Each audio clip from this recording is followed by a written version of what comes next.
Marhay na aga mga tugang.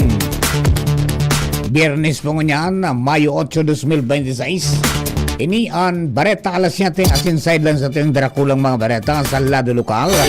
Pag-asa nagpatanid sa posibleng pagbaha asin pagrasay ng daga dahil sa makusog na paguran darakan maraot na panahon. Ginubatan Albay nagpreparar ngunyan kontra sa lahar sa posibleng epekto kan LPA asin easterlies. 10 kilos na bagas gikan sa gobyerno provincial kan Albay na resibina ka mga paraoma na naapektaran kan asphalt sa mga banuan kang Kamalig, Daraga asin ginubatan Albay. Inflation rate sa Bicol Region suminakat sa 7.6% kan Abril kumpara sa 4.1% kan Marso 2026. Sa lado nasyonal, paglobo kan utang kan Pilipinas, epekto kan pagluya kan piso kontra dolyar sigon sa Bureau of Treasury. Pag-insistir ni VP Sara Duterte na dain ang pondoan Pilipinas, kinuntestar kan Malacanang, ayuda asin programa nagpapadagos. Brigada Eskwela, itinalaan kan DepEd poon Hunyo 1 sagkod Hunyo 5. 60 bilyon pesos na pondo na ibalik na sa PhilHealth. Sa ibang nasyon, cruise ship na may hantavirus outbreak, pasiring na sa Canary Island.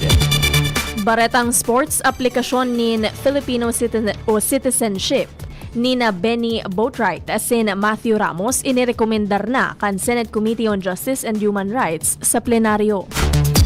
Magandang ngayon po ang headlines sa tuyang darakulang mga Bareta alas 7 mula po kaldaw na inin ng Biyernes, Mayo 8, 2026. Asin kami ang sinong magiging mga tagapagbareta. Ako po si Jasmine Baloloy. Ako man po si Mardila, dahil iba.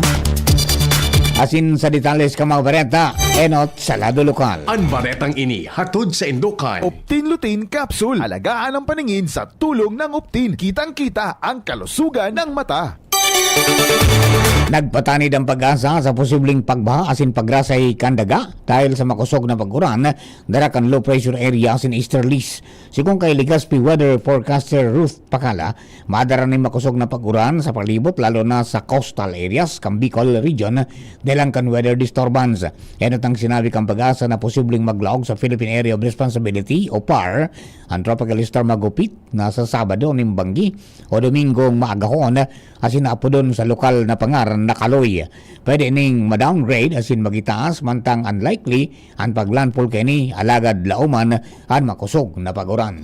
Ang baretang ini hatod sa Indukan, Mega One. Ang Mega One ay may 21 sangkap para matulungan ka sa iba't ibang karamdaman tulad ng diabetes, high blood, stroke, arthritis, kidney failure, cancer, viruses, at iba pa. Tumawag kay Doc Joey Bitito sa 0998-975-8121 or 0917-853-8933. Pakatapos kan ashfall, lahar naman ang pinaghahandaan kan ginubatan Albay dahilan sa posibleng epekto kan low pressure area asin easterlies. Sa entrevista kan DCGB News, kay ginubatan Mayor Gemma Onghoko, posibleng ipautob ang preemptive evacuation sa tulong barangay kasabay ang Tandarora, Maninila asin Masarawag. Nasa 2,500 na pamilya o 10,000 na individual ang pwedeng maibakwar hali sa nasabing mga barangay. Nagkaigwa naman nin pag-ururon ang lokal na gobyerno kasabay ang Municipal Disaster Risk Reduction and Management Office para sa mga lakdang depende sa sitwasyon kan panahon. Wianas tanto na resibina ka mga paraoman na naapiktarang kang pag-uranin abo o asphalt sa Kamalig, Daraga asin ginumatan Albay, ang 10 kilos na bagas halis sa gobyerno provincial kan Albay kasudma. Sigong kay Albay Provincial Agricultural Office Head, Provincial Agriculturist Da Honrubia Benconsejo, 441 na paraoma ang nakaresibi ka nasabing asistensya sa distribusyon na ginibo sa Bungkaras Gymnasium, Barangay 2, Poblasyon Kamalig Albay kung saan ang mga ini ang residentes kang Barangay Anuling, Tumpa, Suwa, asin Kirangay. Mientras tanto, 728 paraoma man sa Daraga ang nakaresibi ng kaparehong asistensya. Pero kini ginibo man sa Town Plaza, Barangay Ilawod, Ginubatan Albay ang distribusyon kan bagas sa 345 paraoma na napiktaran man ka sabing kalamidad. Ang kada paraoma ang nakaresibin ng 10 kilos na bagas bilang tabang kang gobyerno provinsyal, mantang sa masunod na simana pigdalaoman man ang sobra 10,000 pesos na financial cash assistance halis sa Department of Social Welfare and Development. Nangapudan si Kamalig Mayor Kaloy Baldo sa mga maawot na magtabang para sa mga naapektaran kan ashfall hali sa bulkan mayon sa Kamalig Albay. Sa iyang anunsyo, sinabi ni Baldo na maski may fondo ang lokal na gobyerno, ang dagdag na tabang hali sa publiko ang dakulang asistensya, tanganing magianan ang nasa 30,000 na mga apektadong residentes na presenteng nasa evacuation center sa nasabing munisipalidad. Sa mga maawot magdunar, magbisita sana sa Kamalig Command Center sa Barangay Salugan, Kamalig, Albay o magpadaranin mensahe sa Municipal Social Welfare and Development Office o Municipal Disaster Risk Reduction and Management Office. Sa iba na itong barenta, maluyan supply kan tubig sa mga karungan kang Ginubatan Albay. Sa entrevista kan DCGB News kay Ginubatan Mayor Gemma Anong Hoko, sayang sinabi na nagkukuasing daning tubig sa spring kan mayon unit mantang nagtatabang naman ang Bureau of Fire Protection o BFP. Nagpasalamat man ang alkalde dahil nakatabang ang paguran sa pagrilinig sa palibot tanganing mabawasan ang asphalt, alagad man tinidong problema ang inumon na tubig. Sinabi ng Hoko na bakusan na tubig ang problema sa sendang munisipyo dahil base sa datos kan Department of Agriculture uminabot sa 53.8 milyon pesos ang kantidad kan danyo sa agrikultura mantang nasa 2,195 hektaryas kan high value crops ang naapektaran. May scarcity kasi yun nga summertime, although ngayon lang po umulan, and yung pag-flushing nga to be honest nagsisip-sip po dito sa mga pyrodat natin kuha aside from dun sa spring sa mayon unit, kaya medyo nadideplete yung water supply namin.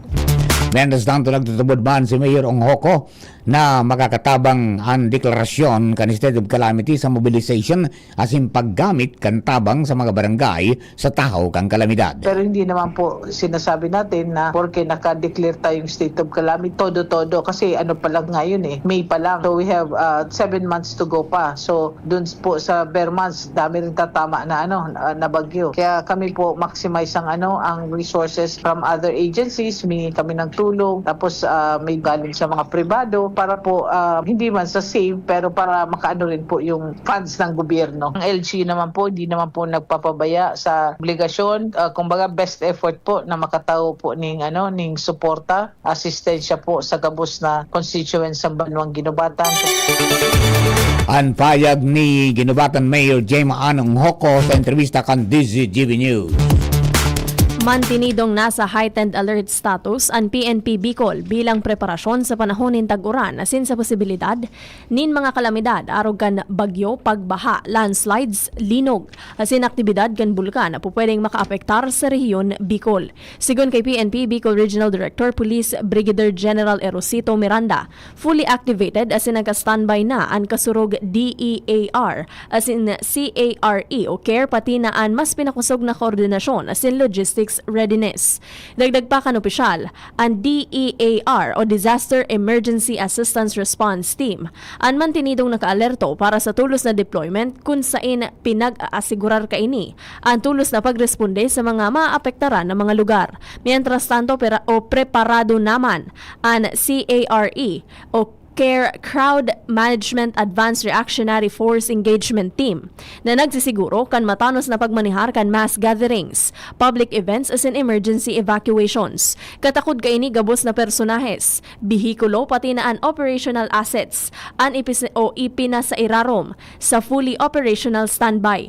Pinagkukondusir man ang regular na pag-check up o pag-check kan patrol vehicles, rescue trucks, ambulansya asin communication units. Mantang nakapreposisyon naman ang fuel supplies, emergency kits asin essential equipment para sa makaskas na mobilisasyon. Apera kaini nakahanda man ang pulisya sa pinaglalaoman na magiging epekto kan pinagmomonitor na low pressure area o Ankaloy na pinagsasabing magdadaranin makusog na pag-uuran asin pagbabaha sa nagkaperang parte kan rehiyon Bicol.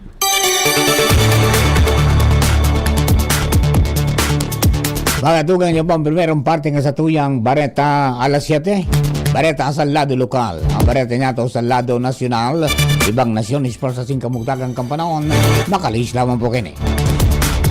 DZGB Bareta alas 7. At ngayon, ang pinakabago, ang pinaka-epektibong food supplement na mabusising ginawa sa Amerika at matapos ang 3 taon, aprobado na ng FDA. Mega One, ang evolusyonaryong produkto na nagtataglay ng 21 natural na mga komposisyon na nakatutulong upang palakasin ang immune system at ang ating kalusugan. Para sa karagdagang impormasyon, Maaaring pumunta kay Doc Joey Bitito sa Barangay 18, Cabangan West, Legazpi City, kaharap lang ng Bangko Sentral ng Pilipinas. O tumawag sa 0998-975-8121 or 0917-853-8933 para sa free consultation sa natural medicine. bisitahin din ang aming Facebook pages, Mega One-Superfood at MHC Bayanihan Official. Mega One, evolusyon para sa kalusugan. Sulit na extra strong beer ba hanap mo? Ito na, ang Leon Extra Strong Beer. 7% ABV. Ngayon, may mampangis na promo pa. Bili ka ng 2 litro, may libreng 500 ml na. Sa 200 pesos SRP lang, may 2.5 litro ka na. Pangis na tama! Ilabas na ang bangis ng Leon. Bili na! Promo runs from December 19, 2024 to December 31, 2025. Extended until June 30, 2026. For DOH, FDA, CFRR permit number 1748S, 2024. Drink responsibly. Leon Extra Strong Beer. Bangis sa sarap. Bangis sa sulit. Pag tayo'y may sakit, gusto nating gumaling agad. Pero di ba mas maiging gustuhin malayo sa sakit? Ang yakap ng PhilHealth, programa ng gobyerno na nagbibigay ng libreng pagpapakonsulta, pati mga lab test. Kaya payakap sa yakap ng PhilHealth. Yakap ng PhilHealth, nang tayo'y malayo sa sakit. Maugmang ipinipresentar kan lokal na gobyerno kan Uwas Albay sa pamamayo ni Honorable Mayor Jan Trinidad asin kan Sangguniang Bayan kan Uwas sa pagkikipagtabangan kan Municipal Tourism Office ang Uwas Puto Festival 2026. Uwas Puto Festival 2026 pon Mayo 5 hasta Mayo 8. Uyaan highlights kan mga aktibidad kan selebrasyon. May 5, Uwas Fun Run, Uwas Hataw Zumba, Uwas Puto Exhibit, Agricultural Trade Fair, Street Dance Competition and Parade, asin Uwas Puto Festival Kick-Off Event. May 6, Bike Bakan Mountain Bike Race, Uwas Family Day, Tree and Mangrove Planting, LGU Community Service Caravan, Job Fair, Sports, Baseball, Billiard and Boxing. Uwas Idol, Sing and Dance Competition asin Kabataan Night. May 7, Civic Parade DLC Competition, Kasalang Bayan asin ang People's Night. May 8, Binyagan ng Bayan asin ang Aldaunin ka Fiestahan. Uwas Puto Festival 2026. Tara na sa Uwas! Gobyernong sincero asin mahigos. Uwas Puto Festival 2026. Sa probinsyanin, Albay, kayon lugar may was ang al-uwas. Sa tubigan, kabukidan man. Hanap mo ba'y kaping masarap na healthy pa? Ipinakikilala Dr. M's 36-in-1 Herbal Coffee Mix na tataglay na bisag galing ng horsetail extract, pampaganda ng buhok, green tea, pampababa ng blood pressure, ashitaba for good digestion, turmeric at iba pa, sugar-free, stevia ang pampakamis nito. Kaya sa susunod na paghigop ng kape, dapat Dr. M's 36-in-1 Herbal Coffee Mix. Ang Dr. M's 36-in-1 Herbal ay mabibili sa lahat ng butika, supermarket at grocery sa inyong lugar. Attention! Attention! Mga parantabay, may marhay na bareta. Ang DZGB nasa cellphone na!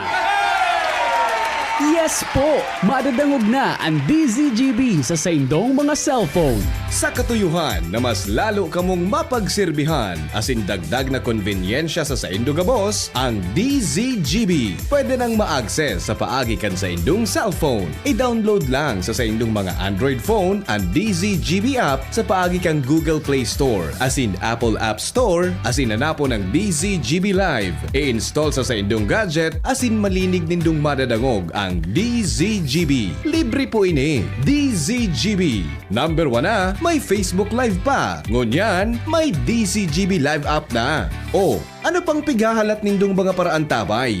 Download na! DZGB Bareta alas 7. Ngunyan sa Bareta sa Lado Nasyonal, nagserbing pangenot na kausa kan paglobo kan utang kan Pilipinas ang pagluya kan balor kan piso kontra US dollar. Ini matapos na pumakol sa 18.49 milyon trilyon ang kabilugan na utang kan gobyerno kan Pilipinas sa katapusang kan bulan nin Marso. Masalangkaw ini nin 328.3 billion pesos o 1.81% sa utang kan nasyon kan Pebrero. Sigon sa Bureau of Treasury, peso depreciation o pagluya kan piso kontra US dollar ang pangenot na rason kay ni apwera sa net issuance kan domestic securities. Sa kabilugan na utang kan nasyon, 12.53 trilyon pesos at utang sa panlaog o domestic debt mantang 5.95 trilyon pesos ang utang na panluwas na masalangkaw ng 273 billion pesos. Sigon sa Treasury, mas nagitaas ang utang ka nasyon maski daiman nagdagdagan ang mismong inutang. Halimbawa, digdi ang pagsakat ning maabot sa 300 billion pesos matapos na magluya nin sobre sa 3 pesos ang trukis kang piso kontra dolyar. Ipinag-insistir ni VP Sara Duterte na garong kulang na ang pondo kan gobyerno matapos sindang makaresibin in memorandum hali sa Department of Budget and Management o DBM na nagsusugo sa mga ahensya na bilugon-an sa indang savings tanganing madeterminaran ang natatadang pondo sa gobyerno. Sinabi kan Vice Presidente na wara na nin sufisyenteng pondo kasabay kan patanid na triple whammy kan palabaw na presyo nin petrolyo, pagbaba kan balor kan piso asin nagiitaas na inflation. Alagad tulos ining kinuntestar kan Malacanang asin sinabing nagpapadagos ang mga programa kan gobyerno, kaibahan ang ayuda asin iba pang serbisyong pang sosyudad. Tinawan doon kan palasyo na mantinidong may pondo ang gobyerno para suportaran ang pangangaipo kan publiko sa tao kan namamatayan na economic challenges. Itinalaan kan Department of Education o DepEd ang Hunyo 1 sa Good 5 bilang Brigada Eskwela Week. Sigong kay DepEd Secretary Sonny Angara na sa nasabing panahon marilinig, mairahay asin mapagayon ni mga classroom na nagkapirang aldaw bago ang school opening. Makusugman ang tugon ni Secretary Angara na bawal ang paggagad ng mga donasyon hali sa mga magurang, volunteers, partners asin iba pa. Taon-taon pigigibo ang Brigada Eskwela kung saan voluntaryong nag-iiribahan ang mga magurang, kapulisan, soldado sa Simpartokdo para maglinig asin irahayon ang mga raot na parte kan mga classroom. Naibalik na sa Philippine Health Insurance Corporation o PhilHealth ang 60 bilyon pesos na pondo hali sa National Treasury sigun sa ahensya. Sa sarong pahayag sinabi kan PhilHealth na ang lakdang sarong malinaw na pahayag kan diwala ni Presidente Ferdinand Marcos Jr. na simbagan ang mandato kaini bilang katuwang kan mga Pilipino sa pangangaipong pangsalud. Pinasalamatan kan PhilHealth si PBBM sa iyang malinaw na direktiba na gamiton ang pondong ini tanganing mapakarhay ang mga serbisyong salud para maabot ang lambang Pilipino. Minidbid man kan korporasyon ang importanteng papel kan Department of Finance sa tulos na pagbuelta kan pondo. Siniguro man kan PhilHealth na itatagama ang pondo sa pagpapagayon kan mga benepisyo, pagpapakusog kan mga sistema para maparikas ang mga proseso asin paghatod nin mas marikas, patas asin malalaoman na serbisyo. Magigirumduman na kan Disyembre taong 2025. Ipinag-orden kan Korte Suprema sa gobyerno na ibalik ang nasabing pondo matapos ining maibalyo sa National Treasury sa irarom kan General Appropriations Act o GAA. Sa iba natong baretang nasyonal, bukas si Senador Kiko Pangilinan na ako ng tangro na maging Senate Impeachment Manager para sa piglalauman na impeachment trial kay Vice Presidente Sara Duterte. Sigong kay Pangilinan, pag-iisipan pa niya ang suwestyon na ini dahil day pa man ini na isa sa pinal asin didesisyonan pa kan mayoriya ka mga senador. Paliwanag man kan senador na ang magiging papel kuning kaso kan impeachment manager yung pagmantinir kan orderliness o katanusan sa impeachment trial. Ipinareho ini ni Pangilinan sa sarong court administrator na nakatutok sa mga administrative matters na kaipuhan aksyonan bago magpadagos na aktual na trial. Ipinunto ni Pangilinan na wala pa sa rules na ipapotob sa impeachment ang pagkakaigwa ng impeachment manager asin pag-adalang pagkong kaipuhan amyendaran ang rules manong udigdi. Ipinahayag ni Bicol Saro Party List Representative Terry Ridon na uminabot na sa 215 na mga kongresista ang handang magboto pabor sa impeachment kontra kay Vice Presidente Sara Duterte base sa indang konsultasyon sa Kamara. Ang numerong ini, kapareho kan mga nagpirma sa primerong impeachment complaint kan Pebrero taong 2025 na pigdeklarar kan Korte Suprema na unconstitutional dahil sa kakulangan ng due process. Sa pagkakataon na ini, kumpiyansa si Ridon na maisakat sa Senado ang articles of impeachment dahil sobra na ini sa 106 na boto na minimum requirement para maipasar ang kaso. Base sa report kan House Committee on Justice, nakahiling nin probable cause ang komite may kinaaraman sa mga aligasyon nin misuse kan confidential funds na uminabot sa 612.5 milyon pesos, kaibahan ang 448 milyon pesos na ipinapauli sa Vice Presidente. Tinukarman ang pigsasabing 6.7 bilyon pesos na transaksyon na konektado sa pamilya Duterte Asin Carpio. Pati na ang mga testimonya may kinaaraman sa patakot laban sa nagkaperang opisyal nin gobyerno. Piglalaoman na sa Mayo 11, 2026. Gigibuhon ang botohan sa plenaryo kan Kamara. Kapag naaprobaran tulos ining ipapadara sa Senado na iyoan maaktual bilang impeachment court. Punteriya kan mga legisladores na matransmit ang kaso sa loob nin 2 semana para mapunan ang pagdangog o trial. Para po sa tuya pong bareta sa ibang nasyon asinman sa lado ng Karaoke Sports, nasa linya si Nicole Ann Gloriani sa detalye. Good morning, Nicole. Good morning, Sir Mar. Good morning sa mga paraantabay. Padagos na naglalayag pasiring sa Canary Islands sa Spain ang cruise ship na MV Hondius na pig-imbestigaran sa outbreak kan hantavirus matapos ang pag-ebakwar sa nagkaperang pasyente asin pagsairarom sa mga natatadang pasahero sa isolation. Sigon sa report kan World Health Organization o WHO, 2 pasyente na kumpirmadong may hantavirus asin sa rupang pigdududahan na kaso ang pig-ebakwar hali sa barko kana kaaging aldaw. Sa kabilugan, 3 katawo ang na-ebakwar asin dinara sa manibaybang ospital matapos maglanding sa Amsterdam. Inireport man na 3 pasahero na andanggadan, mantang sarong bangkay ang nagtitinir pa man giraray sa laog kan barko. Sa 8 na irehistrong kaso, 5 ang kumpirmado sa laboratory testing. Naghali ang cruise ship kan Abril 1 sa South America asin nagduong sa mga lugar kaibahan ng Antarctica asin nagkapirang hararayong isla sa Atlantic bago nagbutwa ang outbreak. Sa ngunyan maabot sa 150 na pasahero ang mantinido sa barko asin naka-isolate sa kanya-kanyang cabin mantang padagos ang paglayag. Sigon sa mga autoridad sa Europa asin Africa, napigbabalo nindang masusog ang mga nakasalak ka nagkapirang pasahero na enot nang naglusad sa barko. Sarong investigasyon hali sa Argentina ang nagsasabing posibleng pinagikanan kan impeksyon ang sarong mag-agom na Dutch na nag-bird watching sa syudad kan Ushuaia bago naglunad sa cruise ship. Posibleng na-expose sinda sa mga kino na sarong o sa sarong landfill mantang nasa tour. Sa lado kan Karawato Sports, pig-endorso na kan Senate Committee on Justice and Human Rights sa plenaryo ang mga propestong lay na magtataon in Philippine citizenship kina Benny Boatwright asin Matthew Ramos.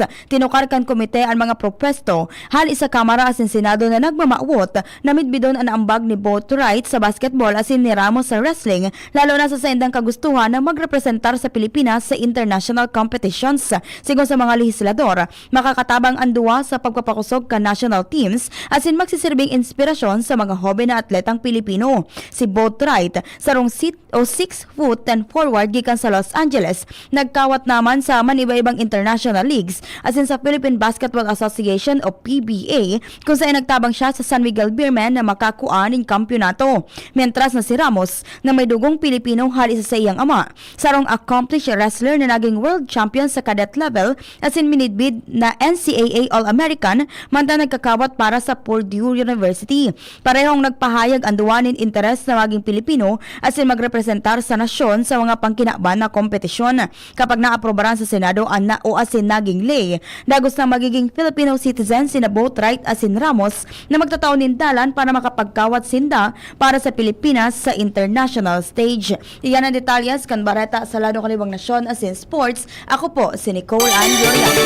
Thank you, Nicole. Para po sa kamugtagang kapanahon, nasa linya man si Sir Melvin Almoela, Pag-asa Deste Regional Forecasting Center. Sir Melvin, good morning. Please come in. Diyos marahay na pagkaaga po sa mga taga-DCGB. Asin sa gabos na taga-pakinigas ng taga-subaybay kan DCGB. So ngayon na Mayo 8, 2026, sa aldaw ning Biyernes ning pagkaaga, ininang sa tuyang latest update sa kamugtakang kan sa tuyang panahon. Yung low pressure area na nasa may parte kang Mindanao, kasugma ay nalusaw na po kasabanggi.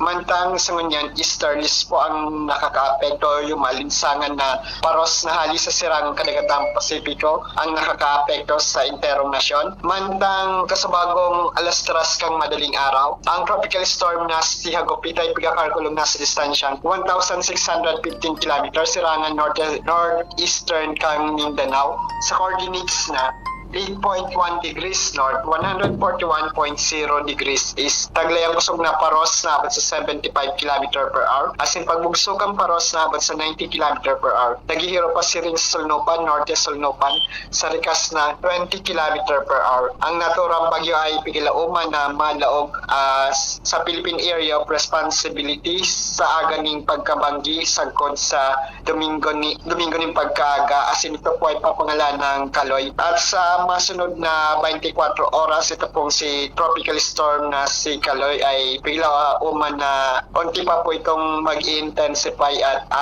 maabot siya po yung kanyang pinakamalakas na sustained wind pero magiging tropical storm pa rin po ito. Then, dahil po at ito po pag nasa loob ka na kang Philippine Area of Responsibility sa sirangang kadagatang kang Kabikulan, dahil lang po sa unfavorable environment condition ay inaasahan po itong magiging tropical depression saldaw po ng mga lunes ng pagkamanggi sagkod sa mga martes ng pagkaaga. At si Hagupit po ay inaasahang mababa pa rin ang direktang epekto nito sa tumugtakan kan sa tuyang panahon sa masunod na tulong aldaw. Mantang digdis sa Kabikulan, makaka-experience siya ng bahagyang mapanganoron sagkod sa panganoron na kalangitan na may mga pulong-pulong mga paguran o pagkikilat, pagdaguldol. Ang paros ay maluya sagkod moderato na hali sa sirangan sagkod norte sirangan ang mamamatian. Ang mga baybaying dagat asin kadagatan kang Kabikulan magiging banayan sagkod sa moderato ang pagukol. Temperatura pigilauman poon 26 sagkod 32